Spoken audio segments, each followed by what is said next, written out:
What's up, guys, and welcome to P Talk Sports, formerly All About Ball, formerly Dunk Dynasty podcast for everyone who's been following and liking, subscribing since the very beginning. Yes, it used to be Dunk Dynasty. Yes, it used to be All About Ball. Now it's P Talk Sports. I'm P. I'm talking all sort of sports. So again, if you're one of the All About Ball fans, don't worry, I'm still talking basketball, but I'm also talking all sorts of additional sports now. So do not be concerned. But for anyone new, yes, it's a rebrand, it's a rename. We are here talking about all sports.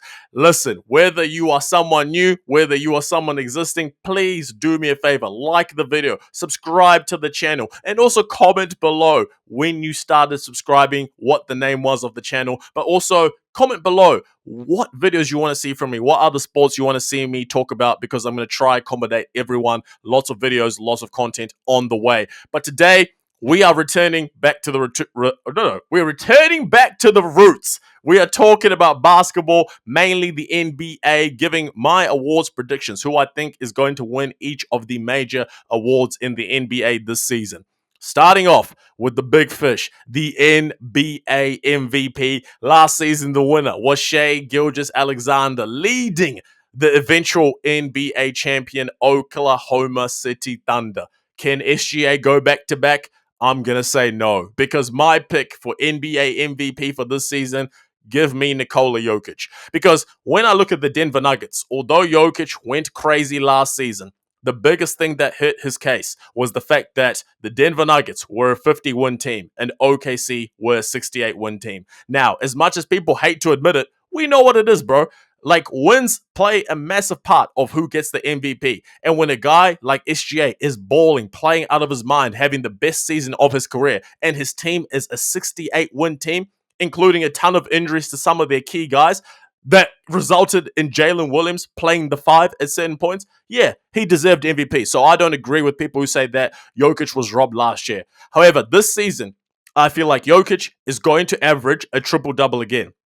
Maybe the scoring takes a step back purely because there's a lot more weapons around him now, so he won't be relied upon as much. Offensively, it's going to take a load off him, pause. So I think he's going to be the playmaking. The assist numbers will definitely go up. I think efficiency-wise, he's in his peak. We're going to see something very, very similar. And I think on a Denver Nuggets team that I think is going to be close to a 60-win team, probably about 57, 58 wins. I think that's going to be enough for the voters to reset that fatigue, if any, that existed, and Jokic win his fourth NBA MVP award, tied with LeBron James, tied with Wilt Chamberlain, only behind Bill Russell, Michael Jordan, and Kareem at that point. And again, with the fourth MVP, we are starting to have some very uncomfortable conversations about where we rank Nikola Jokic all time. But here's my pick for MVP. Moving on. Let us go to Rookie of the Year. And Rookie of the Year, I remember there was 3 months ago after the NBA draft saying, I said my bold prediction for Rookie of the Year is Ace Bailey. And I said, although it's my bold prediction, Cooper Flag is who I think is going to win it. But however, after the preseason, I flipped. He's no longer my bold prediction. He is my official prediction.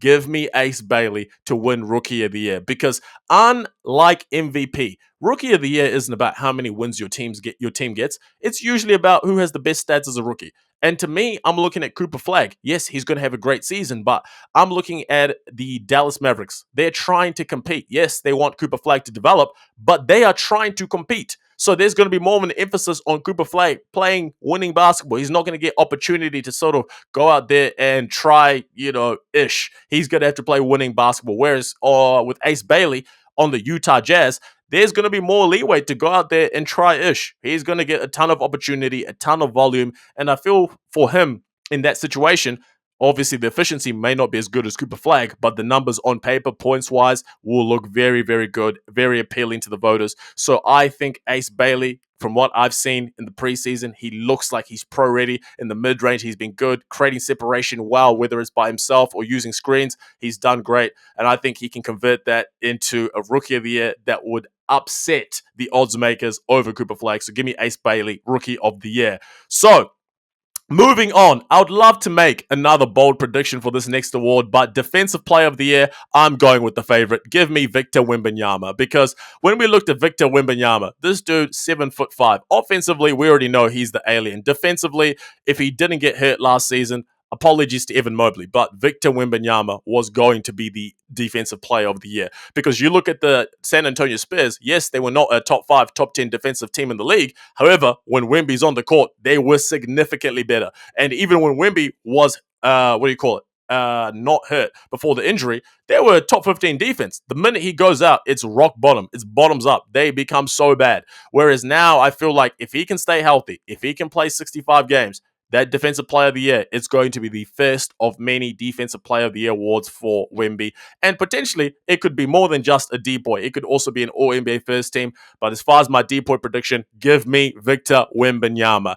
And then we move on to most improved player. And I know there's some candidates out there like Denny Avdia, I think is probably the hot pick. You've also got a guy like Amin Thompson is up there as well.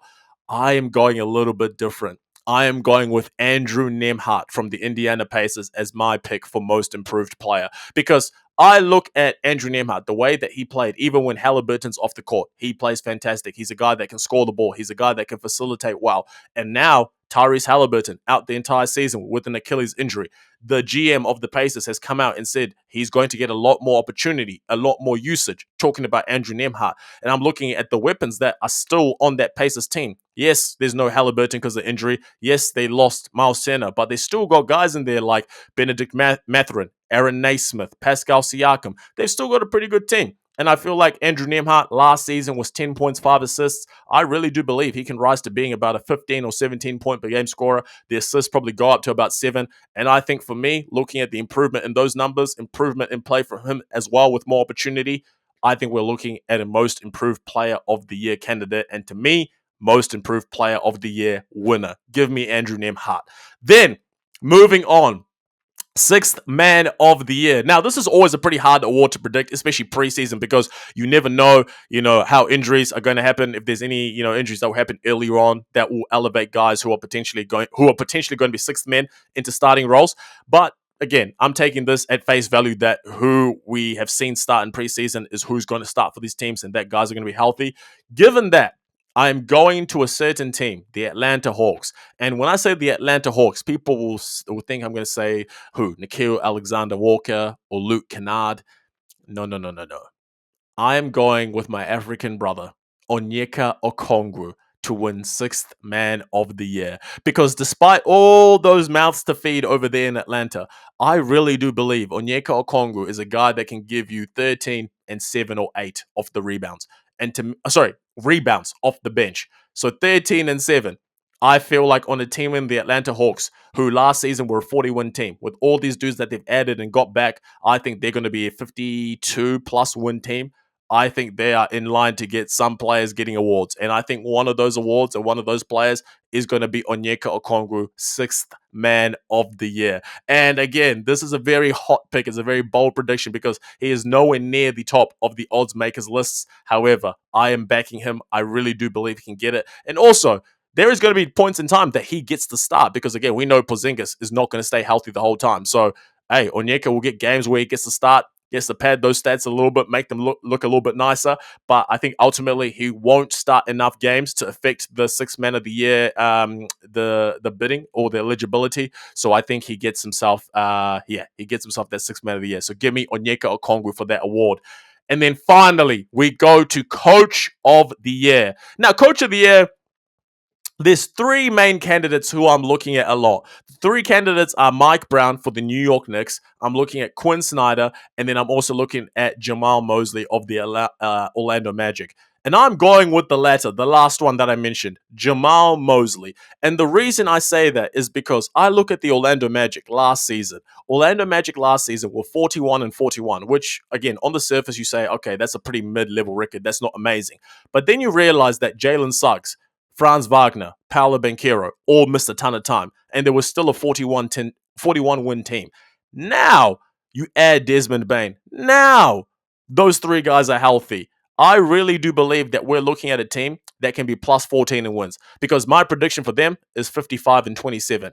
And to me, if you are looking at plus 14 in wins, that's enough for me to get Coach of the Year. So give me Jamal Mosley of the Orlando Magic, Coach of the Year, and the Orlando Magic to be one of the most improved teams in the NBA this season. But yes, those are all my picks for who I think is going to win the major NBA awards. Let me know in the comments which ones you agree with, which ones you disagree with, and also let me know which ones that you're picking yourself. But listen, please make sure that you like this video and you subscribe to P Talk Sports. Don't miss out on the videos that I'm dropping way more consistently now since there's the NBA season back, and also again it's P Talk Sports. There's way more sports to talk about. So again, if you don't want to miss out, make sure that you subscribed to the channel. Again, thank you guys so much for the support. So much content on the way. So many big announcements on the way. Make sure you follow on TikTok and make sure you follow on Instagram as well. Both of those links are in this video description. Thank you so much. I'll catch you guys on the next one.